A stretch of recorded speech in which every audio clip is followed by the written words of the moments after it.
Aláròyé máa wí o. Olùdíje ẹgbẹ́ ADC Ọ̀ṣun kìlọ̀, ẹ kò gbọ́dọ̀ bú ẹnikẹ́ni nítorí mi o.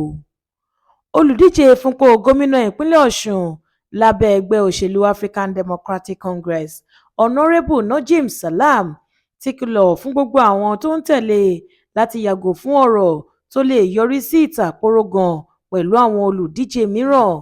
Salam ṣàlàyé pé òṣèlú kọjá àríyànjiyàn tàbí làásìgbò, ohun tó gbọ́dọ̀ dúró lé lórí ní àwọn àfojúsùn olùdíje, ohun tí wọ́n fẹ́ ṣe tó yàtọ̀ sí èyí tó ń ṣẹlẹ̀ lọ́wọ́ àti ọ̀nà tí wọ́n fẹ́ gbà ṣe é. Nínú àtẹ̀jáde kan tó fi síta ni olùdíje yìí ti sọ wípé òun mọ rírì ìfẹ́ àti àtìlẹ́yìn àwọn ọmọlẹ́yìn òun, pàápàá lórí ìkànnì ayélujára lórílẹ̀‐èdè yìí àti lókè òkun. Ṣùgbọ́n ó ní ó wu òun kí wọ́n máa ṣe é pẹ̀lú ìwà ọmọlúàbí láì tàbùkù bá ẹnikẹ́ni. Ó rán gbogbo wọn létí pé ìpínlẹ̀ Ọ̀ṣun ní nǹkan kan gbòógì tó so gbogbo àwọn olùgbé inú rẹ̀ papọ̀, nítorí náà wọn kò gbọ́dọ̀ fààyè gba ọ̀rọ̀ òṣèlú láti pín wọn níyà.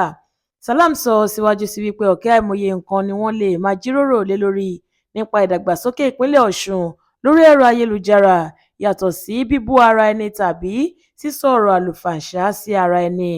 Ṣáájú ló ti mú sátífíkẹ́ẹ̀tì tó gbà láti ṣojú ẹgbẹ́ òṣèlú ADC nínú ìdìbò gómìnà ọjọ́ 8 oṣù kẹjọ ọdún 2026 lọ sọ́dọ̀ ọba ìlú rẹ̀ Ògìyàn ti ìlú Èjìgbò, ọba Ọmọwọnúọlá Oyèyọdé Oyèsọ̀sìn kejì láàfin.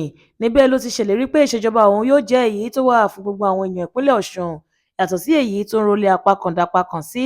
Sálámù fi kún ọ̀rọ̀ rẹ̀ wípé fún ọ̀pọ̀ ọdún sẹ́yìn ní ìlú Èjìgbò ti máa ń gbárùkù ti olùdíje fúnpò gómìnà káàkiri ìpínlẹ̀ Ọ̀ṣun. Àsìkò ti wá tó báyìí fún àwọn ìlú tó kù láti san oore nípa dídìbò fún òun lẹ́kùnrẹ́rẹ́.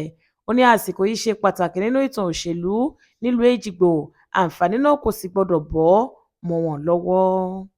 Florence Babasola ló ṣe àkójọpọ̀ ìròyìn yìí fún ìkànnì Aláròyé Online TV.